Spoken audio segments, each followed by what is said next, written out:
Education वो होता है जो हम स्कूल और कॉलेजेस में रिसीव करते हैं और जो हमें कैरियर के लिए तैयार करता है, जिससे हमारा प्रोफेशन और कैरियर डिसाइड होता है।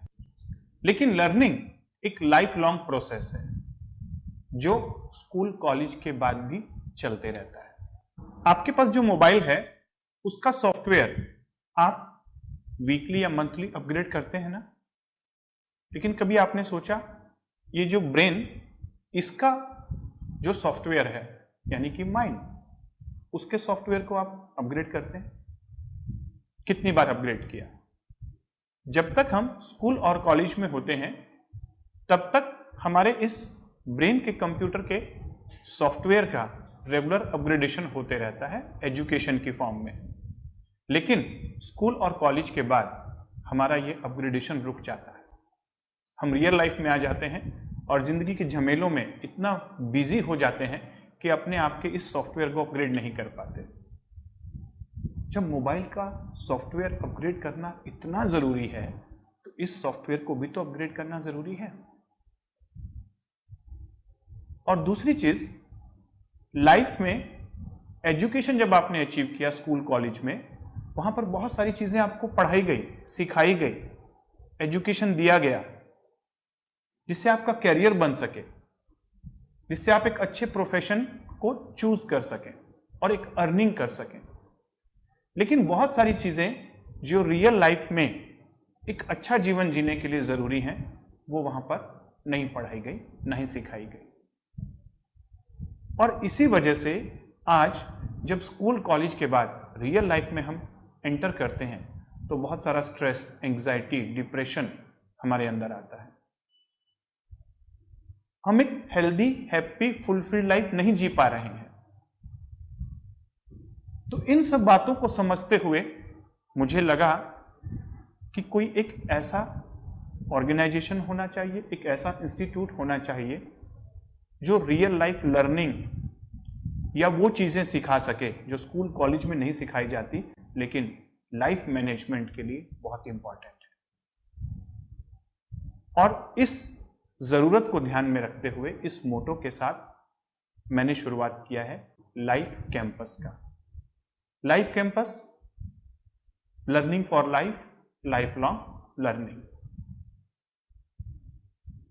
लाइफ कैंपस में हम ऑनलाइन और ऑफलाइन ऐसा कंटेंट लेकर आएंगे आपके लिए जो आपको लाइफ लॉन्ग लर्निंग के प्रोसेस में रखेगा। उसके साथ साथ लाइफ कैंपस का एक मोटो होगा कि हम आपको रियल लाइफ सक्सेसफुल लोगों से इंट्रोड्यूस करवाएंगे, रूबरू करवाएंगे, जहां पर हम ऐसे लोगों को इनवाइट करेंगे लाइफ कैंपस के प्लेटफॉर्म पर जिन्होंने लाइफ में वो सक्सेस जिसे हम सब चाहते हैं वो अचीव किया डिफरेंट फील्ड्स में। लेकिन जिन्होंने वो सक्सेस अचीव किया होगा, कैसे उन्होंने अचीव किया और क्या उन्होंने प्रॉब्लम्स का सामना किया, कौन सी लाइफ की लर्निंग्स थी जो उन्हें मिली और कौन से लाइफ के खट्टे मीठे अनुभव थे जो उन्हें इस जर्नी में मिले और उन अनुभव से हमें कुछ सीखने को मिले। इस मोटो के साथ हम उन रियल सक्सेसफुल लोगों को इस प्लेटफॉर्म पर लेकर आएंगे आपके लिए। हेलो एवरीवन, आप सभी का स्वागत है लाइफ कैंपस में, learning for life, life long learning. जैसा कि हम सब जानते हैं कि पिछले 1 या 1.5 साल से हम कॉन्टिन्यूसली एक पैंडेमिक से लड़ रहे हैं, हमारी लड़ाई जारी है। और इस समय फिर से जो सेकेंड वेव ऑफ कोरोना है, बहुत सारे पार्ट्स में इंडिया के बहुत सारे प्रदेशों में, बहुत सारे शहरों में वापस से लॉकडाउन लगना स्टार्ट हो गया। कहीं ना कहीं हमारी लापरवाही है और कहीं ना कहीं हमारी सोच है, जो हम अलग अलग मत हैं जिसके वजह से ये पैंडेमिक से हमें जीतने में कठिनाई हो रही है। अगर सब एक मत होके एक ही चीजों को फॉलो करके अगर इसके अगेंस्ट फाइट करते हैं तो शायद हम सब जीत जाते। लेकिन खैर, वो सब अपनी जगह है। इसके साथ साथ लॉकडाउन में घर में रहते रहते और 1 से 1.5 साल में बहुत सारे तरह की चीजें लोगों के साथ हुई। किसी का बिजनेस खराब हो गया, किसी का एजुकेशन रुका हुआ है, कोई ऐसे लोग थे जो अपने करियर में ऑलमोस्ट अपने मंजिल तक पहुंचने वाले थे और अचानक से वो स्टॉप लग गया। कितने लोग घर में रहने की वजह से अशांति का शिकार हो गए हैं, स्ट्रेस का शिकार हो रहे हैं, एंजाइटी, डिप्रेशन, बीमारियां हावी हो रही हैं लोगों के ऊपर, तनावग्रस्त हो रहे हैं। ये सारी चीजें देखते हुए लाइफ कैंपस, जिसका मोटो ही है आपके लाइफ में वो सारी चीजें देना जो आपके लिए जरूरत है लेकिन आपको शायद कहीं से मिल नहीं रही है। हाँ, आज के डेट में नेटफ्लिक्स से लेके हॉटस्टार तक बहुत सारे वेब सीरीज आ गए होंगे, एमएक्स प्लेयर पर बहुत सारे वेब सीरीज आ गए होंगे और शायद हम देख ही रहे हैं, लेकिन कहीं ना कहीं उससे एक आपका एंटरटेनमेंट हो रहा हो, कुछ ना कुछ माइंड की प्रोग्रामिंग हो रही है। लेकिन ये स्ट्रेस के टाइम को, इस टाइम को मैनेज कैसे किया जाए, इसी के लिए आज जो हमने अपना टॉपिक रखा, coping with stress during this pandemic. और इस डिस्कशन के लिए लाइव कैंपस ने इनवाइट किया है डॉक्टर सुचिता गोयल को, जो कि हैं MBBS DNB consultant psychiatrist, hello mind Raipur. Ma'am, आपका बहुत बहुत स्वागत है लाइव कैंपस में। मैं चाहता हूं कि यस मैम, पहले तो मैं आपका स्वागत करना चाहूंगा। मैम कैसे हैं मैम आप? एकदम बढ़िया, आप कैसे हैं आप लोग? बहुत बहुत जबरदस्त हो मैम। आज ये सारे दर्शक भी जबरदस्त है एंड आई थिंक शो के बाद उनको कुछ ना कुछ ऐसा नॉलेज जरूर मिलने वाला है जिससे वो अपने आप को और बेटर कर पाएंगे। Definitely looking forward for it Sarvesh. And life campus एक बहुत ही अच्छा और यूनिक कॉन्सेप्ट है जो आप लेके आए हैं and definitely working for a society, और वो बहुत अच्छा रिजल्ट लेके आएगा। Thank you ma'am. मैम, इसी के साथ जो ये पैंडेमिक का टाइम है, इसमें कहीं ना कहीं हम सबको स्ट्रेस हुआ, कारण अलग अलग कारण थे, लेकिन कहीं ना कहीं लोग जो शारीरिक बीमारियां या शारीरिक कोई परेशानियां होती हैं उसके लिए तुरंत इलाज ढूंढते हैं, लेकिन स्ट्रेस को क्या बोलते हैं, उसको पालते हैं, और जब वो एक बड़ी बीमारी की तरफ कन्वर्ट हो जाता है तब हम शायद जाके किसी साइकोलॉजिस्ट या साइकेट्रिस्ट से मिलते हैं। तो सबसे पहले मैं ये चाहूंगा आप लोगों को ये बताएं कि अगर हाँ लोगों को स्ट्रेस हो रहा है तो कैसे पता करें, क्या होते हैं स्ट्रेस के लक्षण में? What is stress? स्ट्रेस एक ऐसा शब्द है जो लिटरेट इलिटरेट सब लोगों को पता है। हम इसे आम भाषा में तनाव कहते हैं। अगर मैं स्ट्रेस को डिफाइन करूं तो कोई भी एक ऐसा पर्टिकुलर सिचुएशन जिसमें हम कोप अप नहीं कर पाते हैं या डिमांड के अकॉर्डिंग, सिचुएशन की डिमांड के अकॉर्डिंग वर्क नहीं कर पाते हैं, तो उस समय पे हमारी बॉडी में जो रिस्पॉन्स आता है, बोथ फिजिकली और साइकोलॉजिकली। फिजिकल रिस्पॉन्स आना जैसे हार्ट बीट तेज हो जाना, शरीर में गर्म लगना या हेडेक होना, और अगर साइकोलॉजिकली बोलो तो चिड़चिड़ाहट होना या गुस्सा होना। जब इस तरीके की चीजें होती है कोई एक पर्टिकुलर सिचुएशन में जिसकी डिमांड हम मीट नहीं कर पा रहे हैं, तो ये जो सिचुएशन है ना, हम इसे स्ट्रेस का नाम देते हैं, हम इसे तनाव कहते हैं। हम स्ट्रेस वैसे तो एक बहुत ही ऐसा शब्द है और ऐसी चीज है जो हमें सर्वाइवल के लिए बहुत ज्यादा इंपॉर्टेंट है। अगर स्ट्रेस नहीं होगा थोड़ा पॉजिटिवली वे में, तो हम कोई चीज अचीव ही नहीं कर पाएंगे। तो इसलिए स्ट्रेस होना बहुत इंपॉर्टेंट है, लेकिन एक वो पॉजिटिव स्ट्रेस हो, एक यू स्ट्रेस हो, इसका होना ज्यादा इंपॉर्टेंट है। Alright ma'am, various concern, like मैं ये पूछना चाहूंगा कि लोग कोविड के टाइम पे स्ट्रेस से कोप अप कैसे करें? जैसे आपने बोला कि मैम ये इंपॉर्टेंट है, लेकिन स्ट्रेस का ही आई थिंक नेक्स्ट पार्ट होता है एंजाइटी और डिप्रेशन। तो उसको पॉजिटिव वे में कोप अप करना, स्ट्रेस को पॉजिटिव वे में पाना, और या तो किसी पॉजिटिव चीजों को अचीव करने के लिए अगर स्ट्रेस हो देन स्ट्रेस बेटर होता है। लेकिन आपका क्या कहना मैम, ये 1 से 1.5 साल में सबसे पहले आपने किस तरीके के लोगों को देखा है जो स्ट्रेस, एंजाइटी या डिप्रेशन के? आपके पास बहुत क्लाइंट्स आए होंगे मैम, तो ये 1 साल से 1.5 साल में क्या हुआ है? सतीश, अगर हम देखे जाए पर हमारी सारी पब्लिक के लिए भी, ये जो वर्ड स्ट्रेस है, फियर है, वरी है, चिंता बोलना चाहिए, डर बोलना चाहिए, भय बोलना चाहिए, ये सब बहुत कॉमन और नेचुरल इमोशंस है इस पेंडेमिक के टाइम पे। अगर आप ये फील कर रहे हैं तो ये एक नॉर्मल है, ये सबको ये चीज फील हो रही है। थोड़ा डर, थोड़ा स्ट्रेस, थोड़ा वरी होना चाहिए, और ये सबके साथ हो रहा है। सिर्फ आप एक अकेले नहीं है जिनको ऐसा फील हो रहा है, मैक्सिमम के साथ ऐसा ही फील हो रहा है। हमने जो बात करी स्ट्रेस की वजह से, अगर मैं कंप्लीट करूं तो स्ट्रेस जब लंबे समय तक रह जाता है, एक पर्टिकुलर सिचुएशन में आके अगर स्ट्रेस चला जाता है तो हमें इतना हार्म नहीं होता, लेकिन जब वो लंबे समय तक रहता है तब वो हमारी बॉडी के हर एक फंक्शनिंग को अफेक्ट करता है। बायोलॉजिकली अफेक्ट करता है, कॉग्निटिवली इफेक्ट करता है। जैसे लंबे समय पे अगर हम स्ट्रेस में होते हैं तो हमारा जो दिमाग है, हमारे हमें मेमोरी इश्यूज आने लगते हैं, कॉन्सेंट्रेट नहीं कर पाते हैं हम चीजों में बराबर से, हमारा बिहेवियर चेंज होने लगता है, चिड़चिड़ाहट आती है, गुस्सा आता है, रात में नींद बराबर नहीं होती, भूख बराबर नहीं लगती है। कई बार मेडिकल इश्यूज जैसे पेट के अल्सर होना, थायराइड डिसीज होना स्ट्रेस की वजह से, हाइपोथायराइड या मेटाबॉलिक सिंड्रोम जिसे हम कहते हैं ओबेसिटी हो जाना, डायबिटीज हो जाना, ये सारी चीजें भी स्ट्रेस की वजह से हो जाता है। कार्डियक डिसीजेस भी स्ट्रेस की वजह से होता है। तो जो लॉन्ग टर्म स्ट्रेस है इसका एंड रिजल्ट हमें सिस्टमिक, जो हम फिजिकल और मेंटल दोनों ही हमें ये फर्क करता है। राइटली आपने बोला कि अगर स्ट्रेस है तो लोग फिजिकल सिम्टम्स तक वेट करते हैं जब तक उनको डायबिटीज, हाइपरटेंशन, कार्डियक डिसीज ना आ जाए, लेकिन मेंटली वो स्ट्रेस फील कर रहे हैं, वो इस बात को ना जिक्र करते हैं ना किसी के साथ शेयर करते हैं। यस मैम, इस पैंडेमिक के टाइम पे किस किस तरह का तरीके के स्ट्रेस जो है, मतलब किन किन कारणों से जो है वो स्ट्रेस लोगों के अंदर आ रहा है, और उन कारणों से बचा कैसे जाए, स्ट्रेस उन कारणों से खत्म, आपकी सलाह क्या होगी मैम, खत्म कैसे किया जाए? हम कुछ स्पेसिफिक जो कंसर्न है पेंडेमिक रिलेटेड हम वो डिस्कस करेंगे। मैंने शॉर्टलिस्ट किया है अराउंड 8 to 9 कंसर्न और वन बाय वन हम डिस्कस करेंगे। जो 3 नॉर्म्स हमें बताया जाता है, हमेशा सोशल डिस्टेंसिंग रखो, मास्क वेयर करो, सैनिटाइज करो, तो हम एक एक करके सबके साथ जो हमारे कंसर्न है एंड कोपिंग स्किल में दोनों आपको साथ में बताते जाऊंगी।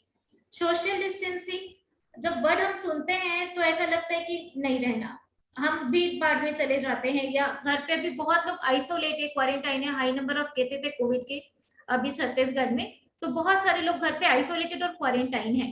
तो यहाँ पे जो हमें कंसर्न होता है वो स्पेसिफिक ये होता है कि हम अकेले हैं, बहुत नेगेटिव थॉट्स हमें आ रहे होते हैं, हमें समझ में नहीं आ रहा था हम इसमें कोप अप कैसे करें। तो सबसे पहली चीज है कि अगर जो लोग क्वारंटाइन में नहीं है, सोशल डिस्टेंसिंग मेंटेन करना है, तो make sure it's about social distancing. आपको बाहर निकलने से मना नहीं कर रहे, लेकिन आप प्रॉपर डिस्टेंस बना के रखें, दूरी बना के रखें, ये बोला गया है। आप अपने घर के आसपास निकल के थोड़ा रोम अराउंड कर सकते हैं विद प्रॉपर प्रिकॉशन। कुछ नई चीजें, जैसे आपका अगर गार्डन एरिया है तो आप वहां पे थोड़ा टाइम स्पेंड कर सकते हैं। आप अपने फ्रेंड्स के साथ ऑनलाइन कनेक्ट कर सकते हैं अपने आप को।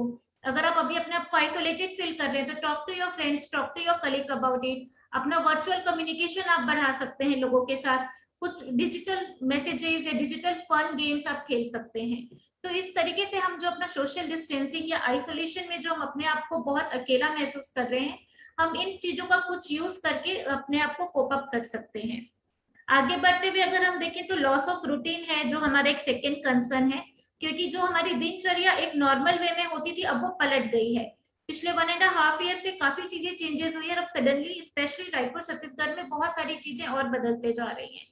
तो ओल्ड रूटीन अब बदल गया है, तो हमें एक न्यू रूटीन अपनी क्रिएट करना है। Take initiative to set up a new routine, और आप अपने फ्रेंड्स को भी, फैमिली को भी इस चीज में आप हेल्प करें कि वो न्यू रूटीन बनाए। जो आपका न्यू रूटीन है उसमें मेक श्योर कि जिस तरीके से पहले चीजें हो जाती थी अभी नहीं होंगी, ये एक्सेप्टेंस आना बहुत इंपॉर्टेंट है कि few of your ideas will not work. आप पहले सब काम कर लेते थे, अभी आप हो सकता है कुछ काम छूट रहे हैं, तो उसको लेके बहुत ज्यादा आप अपने मन में एंजाइटी क्रिएट नहीं करें। री-टॉक अबाउट योर एक्सपेक्टेशन, अपनी प्रायोरिटी, आप सब चीजों के बारे में रिकंसिडर करिए, फिर भले वो आपका वर्क हो या होम सेटअप हो। तो एक न्यू रूटीन अगर आप एक प्रॉपर सेट करते हैं विद रियल एक्सपेक्टेशन, तो वो आपको हेल्प करेगा जो पुरानी रूटीन है उससे स्विच करने में। थर्ड कंसर्न जो हम देखते हैं अभी कि एक फियर है मन में, इतने न्यूज आ रहे हैं हमें, और एक फियर हो जाता है कि कैसे मुझे ही डर लग रहा है या बाकी सबको भी डर लग रहा है, शायद अगर मैं इसके बारे में बात करूं तो लोग ये ना समझे कि मैं एक ही बात करता हूं।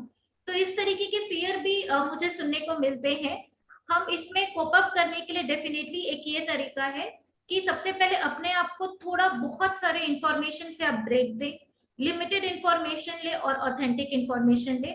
बहुत इंपॉर्टेंट है आपके फियर को डिस्कस करना, बाकी फैमिली मेंबर्स के साथ आप डिस्कस करिए, अपने फ्रेंड्स के साथ डिस्कस करिए अपने फियर्स।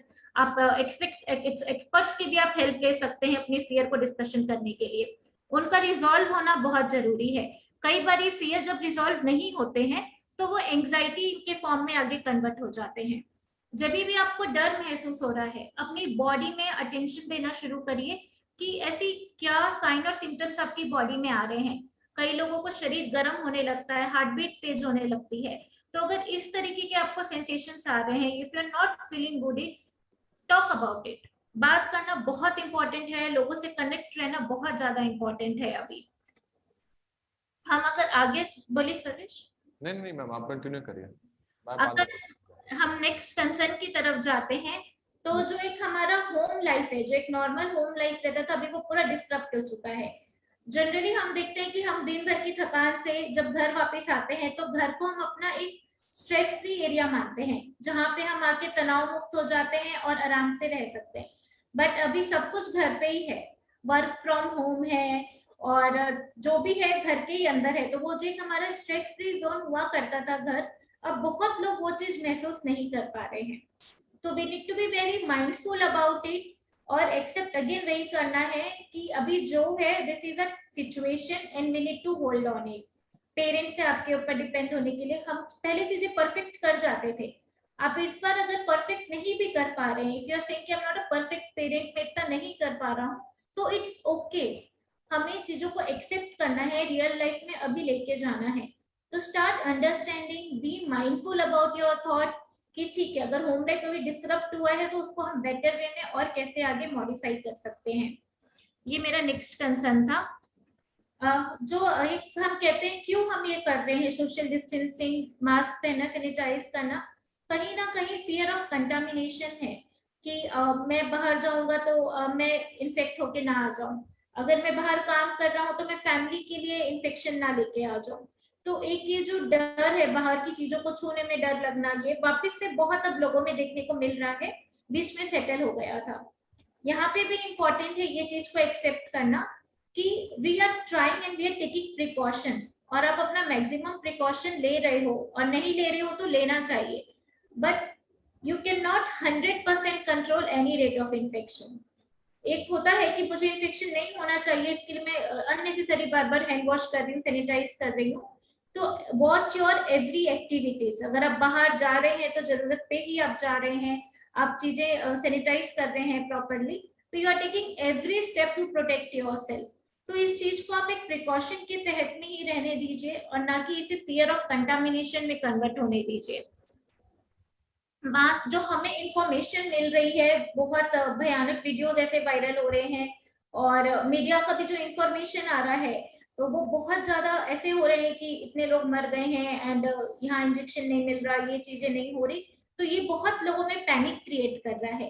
डू नॉट पैनिक, आप अपना जो मीडिया का कंजप्शन है उसको आप लिमिट करिए। आपका मीडिया कंजप्शन क्वांटिटी नहीं होनी चाहिए, क्वालिटी बेस्ड इंफॉर्मेशन होना चाहिए।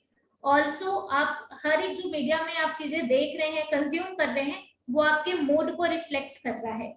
तो what kind of media consumption is reflecting your mood? इसमें एक बात ऐड ऑन करना चाहूंगा मैम। अभी रिसेंटली जैसे मैं ये बोलने वाला था पहले भी कि जो अभी के डेट में व्हाट्सएप यूनिवर्सिटी है, यूट्यूब है हमारा, कहीं से एक लिंक मिला हमने शेयर कर दिया, कहीं से कोई वीडियो मिला हमने शेयर कर दिया, तो एक तरफ तो ये दिखाया जा रहा है कि फलाने हॉस्पिटल में इतनी सारी डेड बॉडीज हैं, तो इस शहर के अंदर अब कब्रिस्तान में या जहाँ पे दाह संस्कार होता है वहाँ पे जगह ही नहीं मिल रहा है लोगों को, तो लोग बोले वो ये तो प्रलय जैसा है। दूसरी जगह एक वीडियो वायरल होता है मैम कि वहां पे जो लाश है, ऐसा प्रिटेंड किया गया कि वो जो लाश है वो लेटे हुए सब, और वहां पे एक लाश जो है वो सिगरेट पी रही है, मतलब वो लाश है और सिगरेट पी रही है। तो ये वीडियो भी वायरल हुआ और बहुत ज्यादा वायरल हुआ। तो कहीं ना कहीं अगर दोनों को मिक्स करके देखा जाए तो एक तरफ लाशें दिखाई जा रही हैं और ये न्यूज चल रहा है, दूसरी तरफ ये चल रहा है कि ये सब ढोंग है, झूठ है, कोई अपने पर्सनल फायदे के लिए कर रहा है।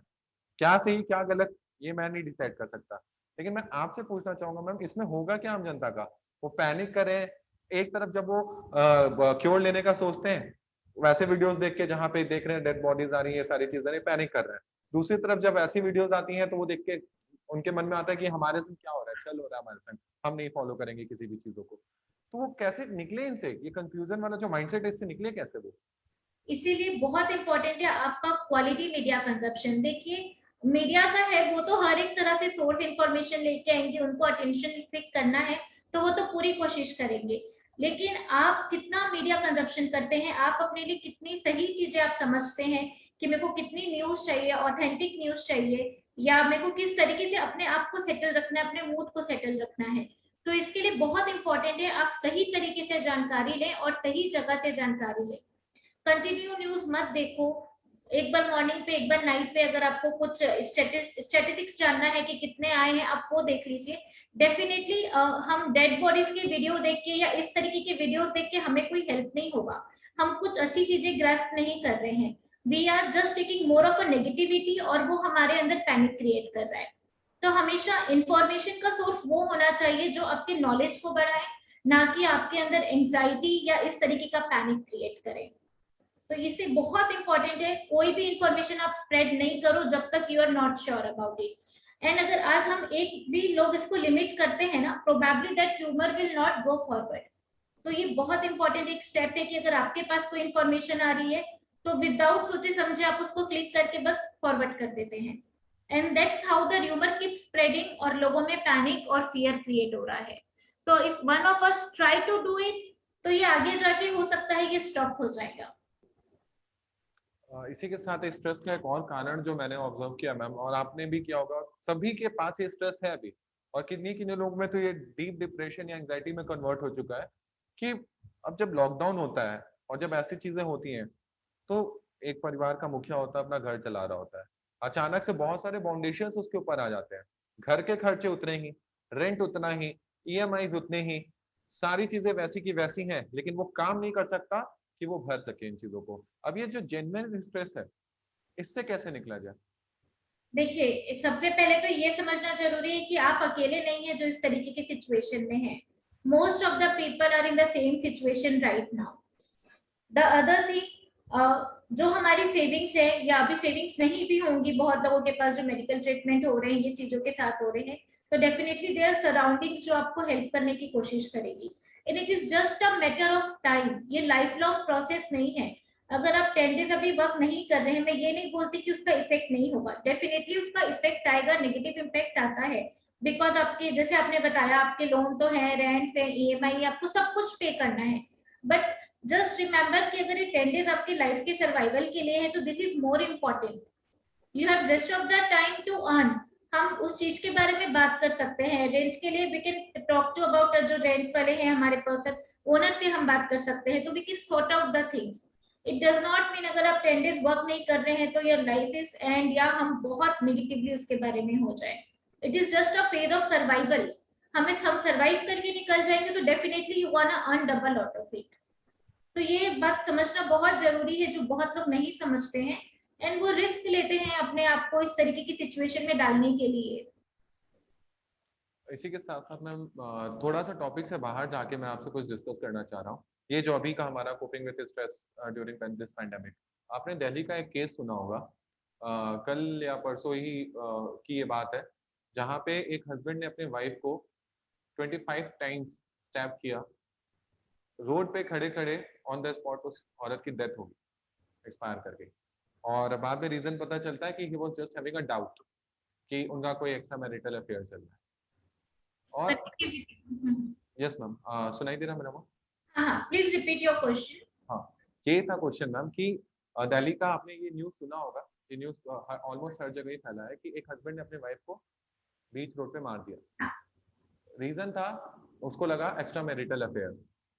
25 टाइम्स स्टैप किया, कैमरा में रिकॉर्डेड है, लोगों को वहां पे डरा रहा है, और मार के वहां से निकल गया। ये जो सोशल स्ट्रेस के कारण कि नहीं अगर ऐसा कुछ होगा तो क्या होगा, ये क्या है ना।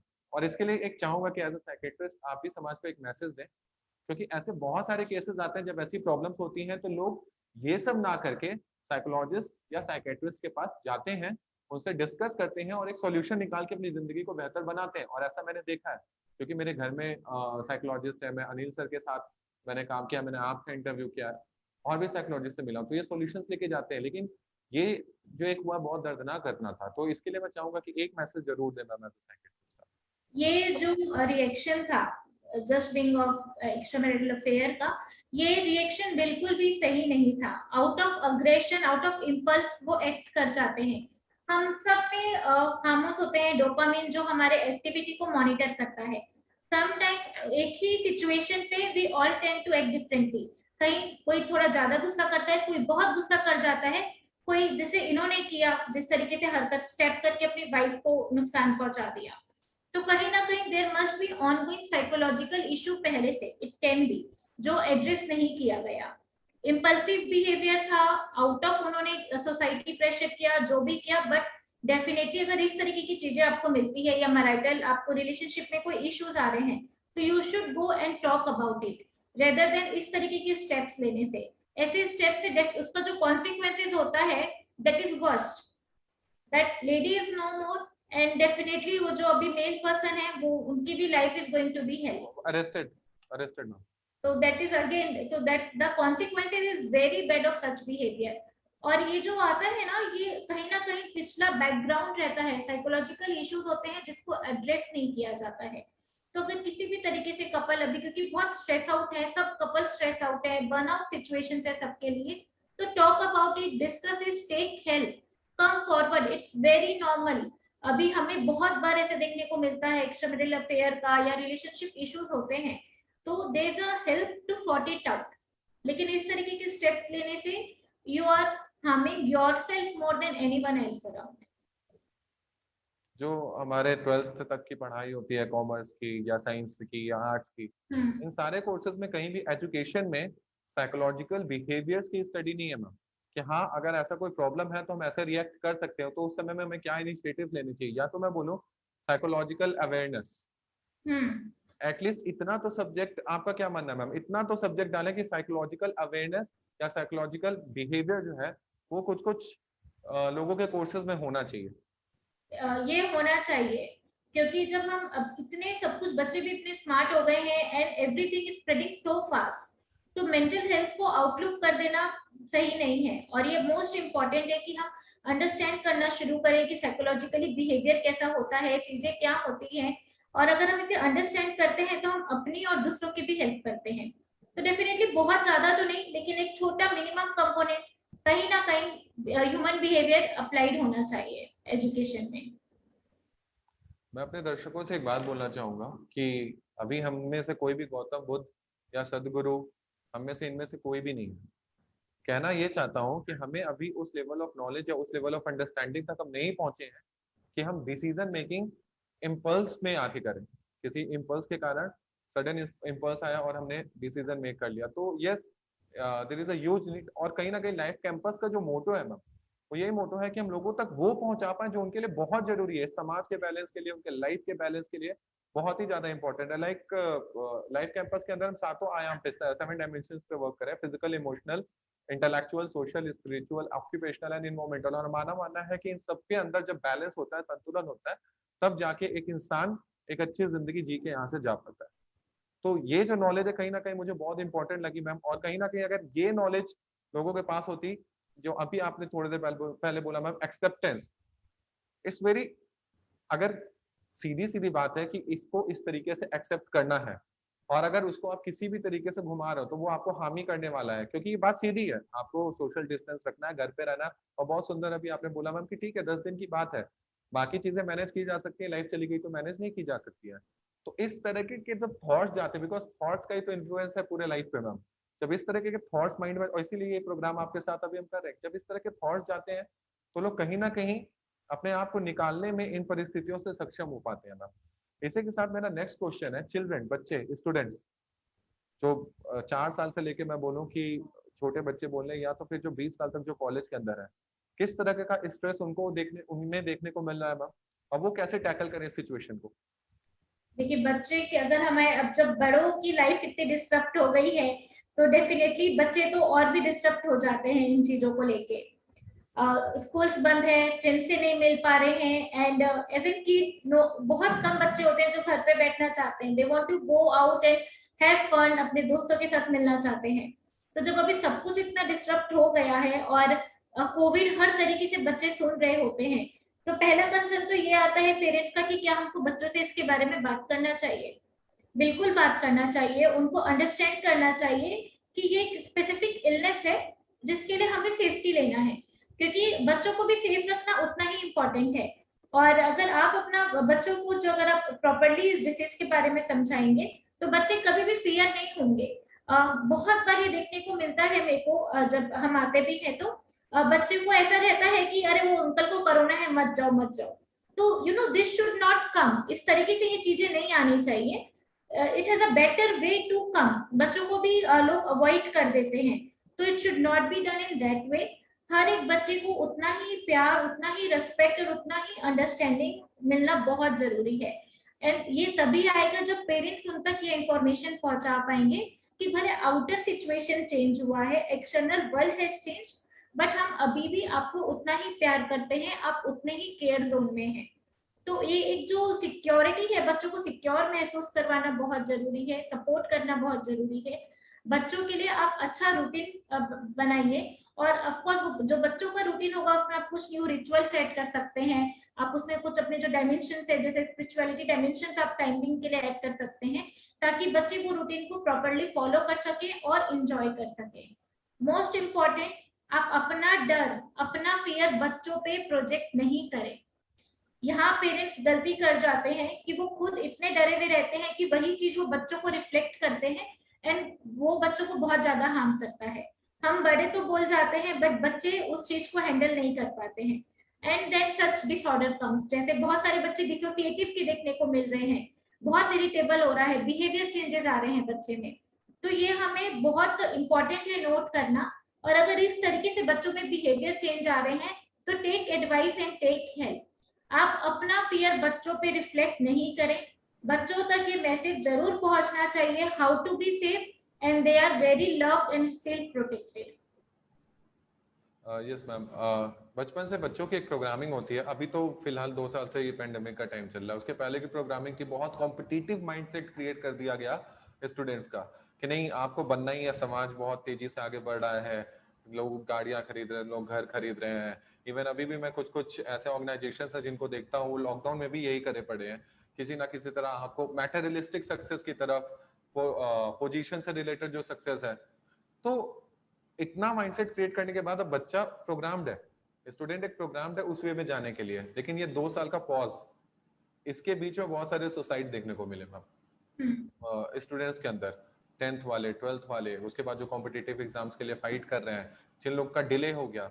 कुछ ऐसे भी केसेस मैंने देखे मैम कि 2 दोस्त कंपटीशन के लिए प्रिपेयर कर रहे थे, उसमें से एक पैंडेमिक के पहले सेलेक्ट हो गया और एक नहीं हो पाया, लेकिन ये भी तेज था। तो इसने क्या सोचा अगले साल निकालेंगे, लेकिन पैंडेमिक होने की वजह से वो एग्जाम्स नहीं हुए, वो सारी चीजें पोस्टपोन्ड हो गई। ये परेशान होकर बोला कि नहीं अब इतने लंबे समय तक मैं इंतजार नहीं कर सकता, और सुसाइड कर लिया। तो ये जो कॉम्पिटिटिव माइंडसेट क्रिएट किया गया है, चलो कर तो दिया, उस समय समय अलग था, लेकिन अब जो 2 साल ये सिचुएशन चेंज हुआ है, तो क्या इस समय उनके कॉम्पिटिटिव माइंडसेट को थोड़ा सा स्टेबल करने के लिए कुछ पेरेंट्स को या समाज को या सोसाइटी को या ऐसे प्रोग्राम्स उनको नहीं दिखाने चाहिए, नहीं करने चाहिए? कैसे बदले मैम उनका कॉम्पिटिटिव माइंडसेट? थोड़ा सा पॉज ले, थोड़ा सा ठहराव ले अपने लाइफ में और एक्सेप्ट करें। एक्सेप्टेंस, अगेन रेडिकल एक्सेप्टेंस, जो जिस चीज पे मैं आज प्रेशराइज कर रही हूँ कि कॉम्पिटिटिव होना बहुत इंपॉर्टेंट है अपनी लाइफ को एक अच्छे लेवल में लेके जाने के लिए। यहाँ पे अगर मैं कॉम्पिटिटिव बोलती तो अगेन मैं वो यूज स्ट्रेस और पॉजिटिव स्ट्रेस की बात कर रही हूँ, कि एक पॉजिटिव स्ट्रेस, एक ऐसा कंपटीशन, एक हेल्दी कंपटीशन जो आपको आपका गोल अचीव करने के लिए हेल्प करे। इतना कंपटीशन और इतना प्रेशर भी नहीं रखना है कि जो आपको गोल से परमानेंटली ही अलग कर दे, जैसे कि ये वाले केस में था। बहुत अच्छी बात है, हमें होना चाहिए कि हमें डॉक्टर बनना है, हमें इंजीनियर बनना है, हमें कुछ बन के दिखाना है, ये चीज होना अच्छी बात है, लेकिन इसे पॉजिटिवली आगे लेके जाएं। पेंडेमिक की वजह से जो चीजें अभी रुक गई है, अगेन सिर्फ उसमें आप एक लौटे नहीं हो, आप जैसे बहुत सारे बच्चे हैं जिनके लिए विथहोल्ड हो गई है चीजें जो विथहोल्ड हुई है वो टाइम बिंग है, that is not life long. इस छोटे से जो एक, मैं बोलूं अगर लाइफ इतनी लंबी है तो उसका वो इतना ही पार्ट है, इतने से पार्ट के लिए आप इतनी लाइफ को खत्म मत करिए। मैं बार बार वही चीज रिपीट कर रही हूँ, this is just a phase, it will go of. Competitive रहिए, इस टाइम का आप प्रोडक्टिवली यूज करिए कि ठीक है मैं और बेटर, हो सकता है उस समय पे आप 6th रैंक आने वाले थे, अभी का जो टाइम है उसमें थोड़ा और मेहनत कर लो, टॉप कर जाओगे। तो make effective use of the time. कभी कभी जब हमें टाइम मिलता है ना, वो चीजों को बेटर ऑर्गेनाइज करने के लिए मिलता है, तो उस चीज को इस तरीके से हम पॉजिटिवली लेके आगे बढ़े। नोबडी इज आस्किंग यू कि आप कॉम्पिटिटिव मत हो, हेल्दी कॉम्पिटिटिव हो, ये इंपॉर्टेंट है। एक्सेप्टेंस के साथ कॉम्पिटिटिव रहें कि हमें अपना कर्म करना है और उसके बाद जो मिला ठीक है, और जो नहीं मिला अगर उसके लिए समय मिल रहा है तो हम आगे ले लेंगे। मैं तो एक कमांड्स जो होते हैं माइंड को अपने कमांड्स देना, मैं कमांड दे के रखा हूँ कि जब भी ये पैंडेमिक ओवर होगा और जितने साल में होगा, 1 साल में होता है, 2 साल में होता है, 3 साल में होता है। तो जब मैं 26 का था तो ये पैंडेमिक स्टार्ट हुआ था। पैंडेमिक के बीच में 27 हुआ, पैंडेमिक खत्म होते होते 28, 29 या 30 हो गए। 3-4 साल में डिलीट कर देने वाला हूँ अपने लाइफ से। जितनी मुझे नॉलेज मिली, एक्सपीरियंसेस मिले, उनको रख के और वापस से अपनी जिंदगी 26 से स्टार्ट करूंगा। और एक ऐसा कमांड मैंने दे रखा है, तो इसके कारण मुझे ज्यादा टेंशन होता नहीं है किसी भी चीज का, कि कर्म करते जाओ और 2-3 साल पीछे होके फिर से जिंदगी वहीं से स्टार्ट कर लेंगे।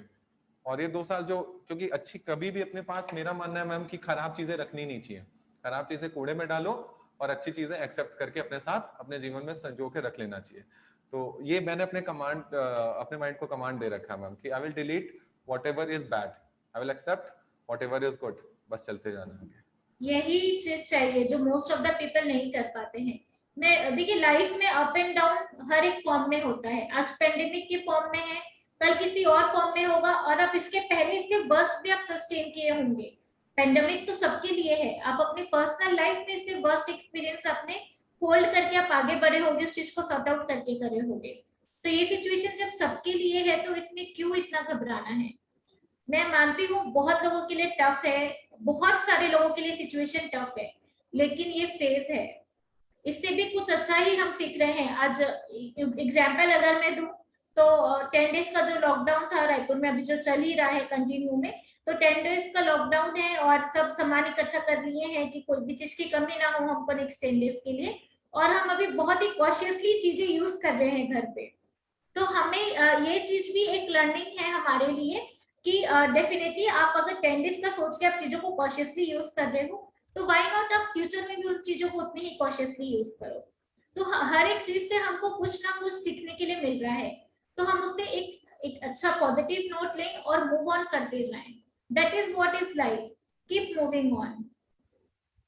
लॉकडाउन, ये जो 10 डेज का लॉकडाउन रायपुर में होने वाला था मैम, उसके पहले जब यूज के मटेरियल्स लेने के लिए हम लोग गए बाहर, तो मैंने डिसाइड किया कि क्यों ना कुछ गेम्स जो बचपन में खेलते थे वो परचेस कर लिया जाए, like ludo, carrom, indoor games. ये सारी चीजें परचेस किया जाए, जो अपने आसपास जो अपने घर में लोग हैं उनके संग टाइम स्पेंड किया जाए और एंजॉय किया जाए मोमेंट को। जब आप वापस नॉर्मल होगा तो वापस से मैदान में उतरेंगे। तो ये भी एक माइंडसेट क्लियर किया मैम। और आपकी सारी बातों से एक चीज बहुत बहुत प्यारे बात निकल गया कि एक्सेप्ट कर लेते हैं, एक्सेप्ट कर लेते हैं और शांत हो जाते हैं। इसी के साथ मैम, लेकिन ये तो उन लोगों के लिए जो एक्सेप्ट कर रहे हैं मैम, लेकिन जो नहीं कर रहे हैं, जो लगातार चिंतन में है, डिप्रेशन, एंजाइटी में है, अगर स्ट्रेस को मैनेज करना हो तो उसके लिए कोई टिप मैम दर्शकों के लिए? हम एक जनरल कोपिंग स्किल, देखिए एक्सेप्टेंस पहला पॉइंट है। एक्सेप्ट कर लोगे तो चीजें वैसे ही सॉर्ट आउट हो जाती हैं। अगर आप एक्सेप्ट नहीं कर रहे हैं तो हम एक जनरल कोपिंग स्किल्स के बारे में बात कर लेते हैं यहाँ पे थोड़ा। मैं कोपिंग स्किल्स को 4 पैटर्न में डिवाइड करके आपको समझाती हूँ। सबसे पहले अगर मैं बायोलॉजिकली कोपिंग स्किल्स बोलूँ तो बायोलॉजिकल जो हमारे बॉडी की फंक्शन है, जैसे सोना, उठना, खाना, तो आप 7 से 8 घंटे की नींद जरूर लें। आधी घंटा पहले, रात में जब सोने जाते हैं तो उसके आधी घंटा पहले आप अपना मोबाइल प्लीज स्विच ऑफ कर दीजिए। सुबह उठ के सबसे पहले मोबाइल की तरफ मत बढ़िए, एक्सरसाइज करिए, एटलीस्ट हाफ एन आवर का एक्सरसाइज आप अपनी बॉडी के लिए दीजिए। और जो मेल से एक चीज हाईलाइट करना चाहूंगा मैम, सॉरी बोलना चाहूंगा, और ये दर्शकों के फायदे के लिए बोलना चाहूंगा। ये जो अभी हमने बात बोला, इसको आप अपने दिमाग में बसा लें अभी तुरंत, क्योंकि सबसे पहले मैम आंख आधी खुली होती है, लोगों का मोबाइल पे हाथ पहले जाता है कि क्या ऐसा इंफॉर्मेशन था जो छूट गया रात में, किसके मैसेजेस का रिप्लाई, और उसके बाद वो शायद ढूंढते होंगे अपने मोबाइल को इन्फॉर्मेशन देखने के लिए क्या छूट गया। बट सुबह सुबह बहुत सारे मैसेजेस जो इंफॉर्मेशन उनके माइंड को डिस्टर्ब कर सकती है, वो उनके लिए करते रहते। तो मैं इसीलिए इस चीज को क्लियर करना चाह रहा हूँ कि एक साइकेट्रिस्ट इस बात को बोल रहा है तो आपको सुनना चाहिए। आप लाइव कैंपस इसीलिए ये शो लेके आए कि आप कुछ इससे सीखें। आधे घंटे अभी जो यहाँ से ये जो 4-5 पॉइंट मैम बोल रहे हैं, इसको आप ध्यान से सुनिए, नोट कर लीजिए और प्लीज ट्राई करिए कि ऐसा आप इसको एग्जैक्टली फॉलो करें प्लीज। मॉर्निंग में जब आप उठे तो प्लीज मोबाइल रीच आउट मत करिए। हाफ एन आवर आप अपने लिए दीजिए। वो टाइम वो आपकी बॉडी के लिए है, वो आपके सोल के लिए है, वो आपके माइंड के लिए है। किसी भी फॉर्म में, मैं ये नहीं बोल रही हूँ जिम जाके आप करिए, आप अपने घर पे ही वॉक कर सकते हो। घर पे ही छोटे छोटे बेसिक्स, यूट्यूब में हमको बहुत सारे अच्छे मेडिटेशन मिल जाते हैं, बहुत सारे ऐसे फनी गेम्स मिल जाते हैं, या मैं आपको बोलूँ ऐसी फनी चीजें मिल जाती है जो आप मॉर्निंग के आवर्स में कर सकते हो। डांसिंग कर सकते हो, तो वो हाफ एन आवर आप अपने लिए डेफिनेटली दीजिए, वो बहुत इंपॉर्टेंट है। और 3 times a day at least healthy meal मतलब हर एक चीज जो आपको पसंद है आपको खा सकते हैं, बट वो स्मॉल स्मॉल प्रोपोर्शंस में, जिसमें आपका सैलेड भी हो, रोटी भी हो, सब्जी भी हो, सब चीज आप अपना खा सकते हैं बराबर से। जिसमें बायोलॉजिकली जो आपकी बॉडी की फंक्शनिंग है ये इसके लिए इम्पोर्टेंट है। साथ में जो मैंने पहले भी डिस्कस किया, रूटीन, एक अच्छी रूटीन आपकी बॉडी को हेल्दी रखेगी। सेकेंड ये कंपोनेंट जो मैं बात करूंगी वो इमोशनल कंपोनेंट है। जो फियर, एंजाइटी, स्ट्रेस, ये हमारा इमोशंस है। तो इसमें आप अपने आप को एक्सप्रेस करना शुरू करिए, अपने अंदर होल्ड मत करिए, अपने खुद की फीलिंग्स आप मॉनिटर करिए कि आपको थ्रू आउट द डे में कैसे लग रहा है, कब गुस्सा आ रहा है, कब चिड़चिड़ाहट आ रही है, कब उदासी आ रही है। और जब भी आप ऐसी चीजें फील कर रहे हैं तो उसको नोट डाउन करना शुरू करिए कि why it is happening with me, मेरे साथ ये क्यों हो रहा है, मुझे इतना गुस्सा क्यों आ रहा है, जिसको हम कहते हैं अपनी इमोशनल को मॉनिटरिंग करना। कुछ भी है, अपने को वर्कर से बात करिए, अपने फ्रेंड्स, अपनी फैमिली से आप बात करिए। लोगों से कनेक्ट रहना बहुत इंपॉर्टेंट है, connect to the people whom you love, right. Third thing अगर मैं डिस्कस करती हूँ तो वो एक हमारी जो सराउंडिंग्स और इन्वायरमेंट है, मैं उसके बारे में बोलूंगी। अपना इन्वायरमेंट नीट और क्लीन रखना बहुत इंपॉर्टेंट है। एक अच्छा ऑर्गेनाइज्ड इन्वायरमेंट आपको पॉजिटिव ऑरा देता है। वहीं अगर कचरा या गंदगी बनी हुई रहती है तो हमको से बहुत नेगेटिव इमोशंस आते हैं। कोई भी ऐसी चीजें इन्वायरमेंट में, आपके और भी चीजें आते हैं, सिर्फ कचरा नहीं। एग्जाम्पल, अगर टेलीविजन में सिर्फ नेगेटिव न्यूज चल रही है तो वो भी एक इन्वायरमेंटल फैक्टर है।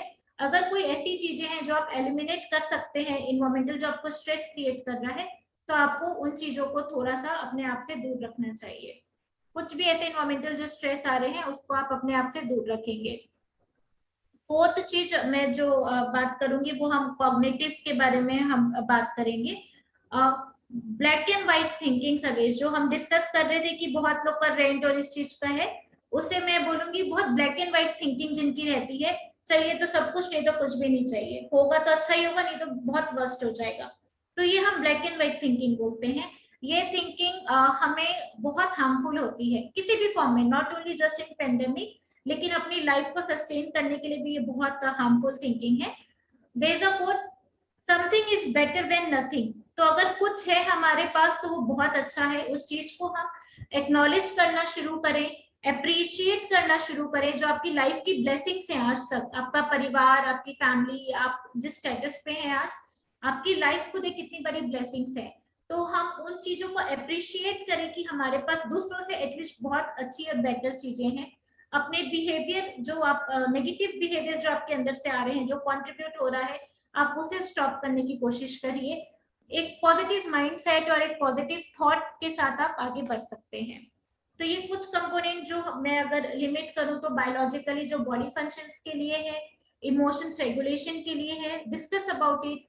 फिर इन्वायरमेंटल जो हमने डिस्कस किया, एंड जो लास्ट हमने कॉग्निटिवली जो आपको परेशानी हो रही है थॉट से, इन चारों चीजों को अगर हम एक अच्छे वे से आगे लेके जाते हैं तो डेफिनेटली आपको हेल्प होगा कोप करने के लिए। Thank you ma'am. Stress manage करने के लिए डीप ब्रीथिंग एक्सरसाइज भी एक बहुत प्रोमिनेंट फैक्टर है, बहुत अच्छा एक्सरसाइज है ये। तो इसकी टेक्निक्स क्या है मैम, और इसको कैसे परफॉर्म करें लोग कि स्ट्रेस को और मैनेज कर पाए? मैं आपके साथ दो टेक्निक अभी शेयर करती हूँ, और जो लोग हमें अभी लाइव वॉच कर रहे हैं वो हमारे साथ ये टेक्निक करके भी देख सकते हैं। और आप कभी जब टेक्निक करेंगे तभी आपको पता चल जाएगा कि हमें कितना अच्छा और रिलीफ फील हो रहा है। फर्स्ट जो टेक्निक है वो डीप ब्रीदिंग टेक्निक है। बहुत सिंपल, बहुत इजी, कहीं पे भी आप परफॉर्म कर सकते हो, खड़े खड़े हो, बैठे हो, दुकान पे हो, घर पे हो, कहीं पे भी, any time you can perform this technique, very easy. बैठे हैं जो लोग वो थोड़ा सा स्ट्रेट बैठ जाएं, या जो खड़े हैं वो अपनी जगह पे खड़े होके भी देख सकते हैं। इस टेक्निक में आप आइज आपको क्लोज करना है या ओपन करना है वो आप पे डिपेंड है, नेसेसरी कुछ भी नहीं है। 4 स्टेप में होती है। एक होता है फर्स्ट इनहेल, जब मैं इनहेल बोलूं तो आपको नोज से एक डीप ब्रेथ लेना है। सेकेंड, जब मैं होल्ड बोलूं तो आपको होल्ड करके रखना है फॉर नेक्स्ट 4 सेकेंड। थर्ड, जब मैं एक्सेल बोलूं तो स्लोली आपको माउथ से एक्सेल करना है, इस तरीके से। And then fourth will be relax.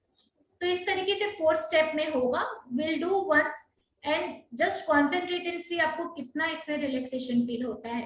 Okay, inhale, hold, exhale slowly mouth से।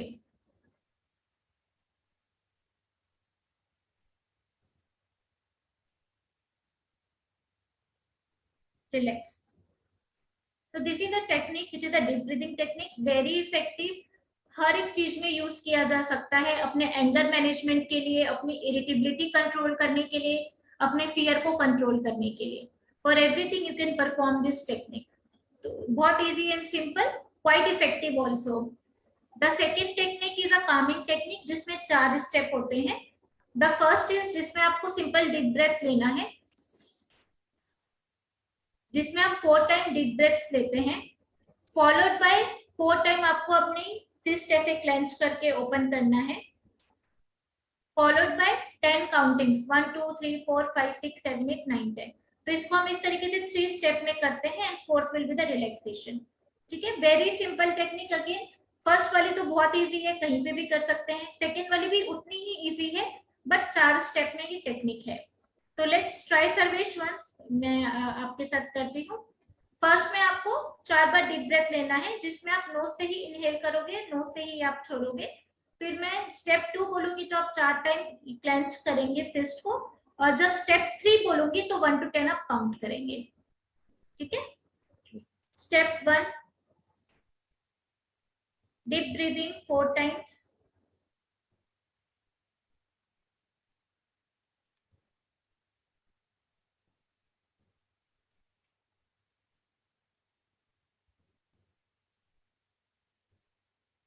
Step 2 which is clenching of fist, इस तरीके से मुट्ठी 4 बार बंद करके खोलना है।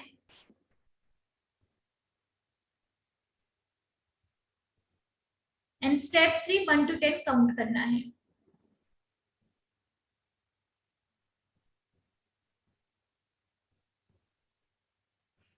Fourth is relax. क्योंकि अभी हम कर रहे हैं तो हम कॉन्शियस हैं इसके लिए, बट जैसे जैसे आप प्रैक्टिस करेंगे ये टेक्निक भी आपको अपने आप को काम डाउन करने के लिए, जो एग्जाम्पल जो हमने लिया ना, इम्पल्स में आके लोग गलत डिसीजन ले लेते हैं, तो this is a step where you have to stop yourself. तो ये कामिंग है। अगर हमें ऐसी कुछ बैड न्यूज भी मिलती है या हमें कुछ ऐसी शॉकिंग न्यूज भी मिलती है, तो first thing is to calm down yourself. Impulsive होके कोई एक्ट मत करिए, उसका कॉन्सिक्वेंसेस बुरा ही होता है, अच्छा नहीं होता है। तो this is a calm down technique जो आप यूज कर सकते हैं अपने आगे के लिए कभी भी। This is the 2 basic techniques which can be easily used. Thank you ma'am. इसी के साथ साथ मुझे वेलकम मूवी जिसमें नाना पाटेकर और अनिल कपूर है, तो उस मूवी का एक डायलॉग याद आ गया, कंट्रोल उदय कंट्रोल।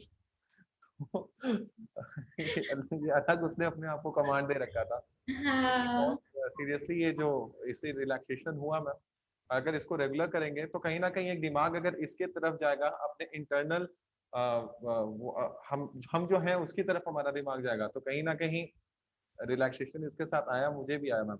मुझे लगा कि मैं खुद अपने अंदर जा रहा हूँ, अपने आप के बारे में सोच रहा हूँ, and this technique is really very fine ma'am. इसी के साथ साथ सबसे पहले मैं चाहूंगा कि मैम आज के जो क्वेश्चंस हैं वो मैंने कंप्लीट किए, और अपने दर्शकों को बताना चाहूंगा कि फिर सैटरडे को इस शो से पहले ही हम सबको डॉक्टर सुचिता गोयल मैम का टाइम मिल चुका है। टॉपिक फ्लायर के साथ, आपके कैप्शन के साथ सभी आपको प्रोवाइड करा दिए जाएंगे। एक चीज चाहूंगा मैम आपकी तरफ से, एक स्ट्रॉन्ग मैसेज क्राउड के लिए स्ट्रेस पे और अभी के टाइम पे।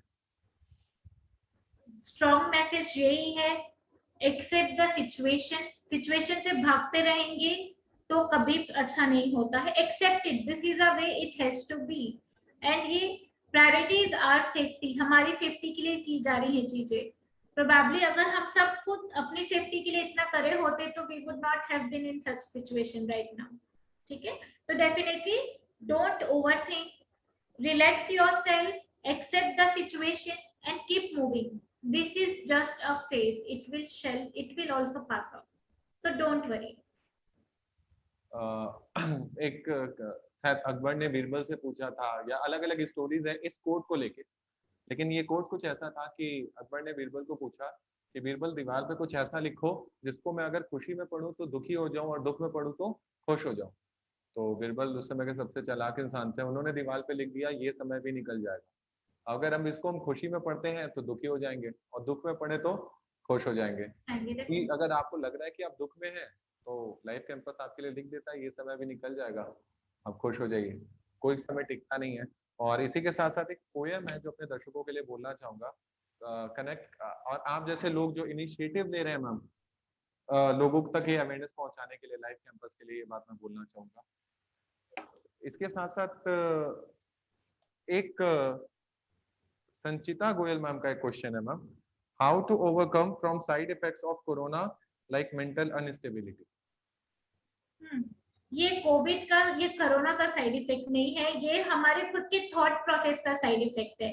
जो मेंटल अनस्टेबिलिटी आ रही है, जो चीजें इस तरीके से आ रही हैं, दैट इज व्हाट, जो ये थॉट है ये हमने क्रिएट किया हुआ है। कोविड तो है, डिसीजेस तो पहले भी थी, कुछ डिसीजेस अभी बहुत रैम्पिड हो गई हैं, दैट इज वाई। लेकिन ये जो स्टेबिलिटी है हमें खुद के अंदर लेके आना है। इसी चीज को अगर आप एक्सेप्ट कर लें, आप अपना एक प्रॉपर रूटीन बना लें, आप अपने फियर के बारे में बात करें और प्रोजेक्ट ना करें, तो definitely this things will not happen. वो आपको बेटर फील कराएगा। Yes ma'am. और दर्शकों से एक और बात बोलना चाहूंगा, अंत भला तो सब भला, और ये अभी अंत नहीं है, क्या पता ये किसी और किसी बड़े चीज की शुरुआत है। तो वेट करिए, समय पे छोड़ दीजिए, सब अच्छा ही होगा। और वो पोएट्री मैं आप सबको डेडिकेट करना चाहूंगा मैम, जो जिंदगी को समझते हैं और लोगों को जिंदगी के बारे में समझा रहे हैं, लाइफ कैंपस, आप डॉक्टर्स, इन सब के लिए और दर्शकों के लिए भी। जिंदगी की राह में मुश्किलें हजार हैं, तेरे खट्टे अनुभवों से हो रहा व्यापार है, साख पे लगी हुई नकाबी इज्जत की मजदार है, जिंदगी की राह में मुश्किलें हजार हैं, छल कपट में जी रहे हो रहा आघात है, अशांति में जीना क्या यही उपाय है, देश दुनिया का ज्ञान है खुद से तू अनजान है, रसायन से भरा तेरा खान पान है, जिंदगी की राह में मुश्किलें हजार हैं, विचारों से घिरा तू सत्य से दूरी है, व्हाट्सएप यूनिवर्सिटी एंड यूट्यूब में, विचारों से घिरा तू सत्य से दूरी है, यंत्रों का राज है तू प्रजा समान है, खुद ही खुद खोद रहा तू अपनी कब्र है, जल्दी में रहता तू बड़ा बेसब्र है। ये टाइम है सोचने का, ठहरने का, जल्दी में रहता तू बड़ा बेसब्र है, जिंदगी की राह में मुश्किलें हजार हैं, बाहरी लोभ में तू पड़ा बीमार है, परिवार जो साथ तेरे शायद वो बेकार है। इस समय जो परिवार है शायद उन लोग के लिए बेकार हो गया, टाइम मिला है परिवार के संग एंजॉय करना चाहिए। बाहरी लोभ में तू पड़ा बीमार है, परिवार जो साथ तेरे शायद वो बेकार है, सोच का ही खेल है जिससे तू बेमेल है, सोच का ही खेल है जिससे तू बेमेल है, जिंदगी है 4 दिन की जीना ही सुझाव है, कलयुग का कंपन है सर पे तेरे काल है, जिंदगी की राह में मुश्किलें हजार है, आंचल साथ में बदलते ये आप लोगों के लिए मैम, आंचल साथ में बदलते ये समाज है, कल की पीढ़ी को देते एक मीठा एहसास है, तेरे अंदर की ताकत ही तेरा विजय पताका है, तू महान तू बलवान तेरा ही इंतजार है, नहीं तो जिंदगी की राह में मुश्किलें हजार है। बहुत अच्छी पोयम है Sabesh, definitely I would give a clap to it. And इसमें बहुत डीप मीनिंग और जो चीजें हमने अभी डिस्कस करी है ना, वो सब कुछ आपने इस पोयम में निचोड़ के सामने रख दी है। ये डिस्कशन के दौरान ही मेरे दिमाग में आया मैम कि ये लिखा हूँ ऐसा कुछ कहीं, तो लास्ट में पढ़ूंगा। और ये आप सभी को डेडिकेटेड है, और आप जैसे लोग ही हैं मैम जो समाज में नए पीढ़ी को एक मीठा एहसास देने के लिए काम कर रहे हैं, अपने ताकत के साथ, फुल मेहनत के साथ काम कर रहे हैं। आज के जो डॉक्टर्स हैं, हमारे जो सैनिक हैं, और सारे वो लोग जो एनलाइटमेंट देते हैं लोगों को, so this is the most important thing. इसी के साथ साथ हम आपको कुछ प्रेजेंट करना चाहते हैं ma'am. I request my team.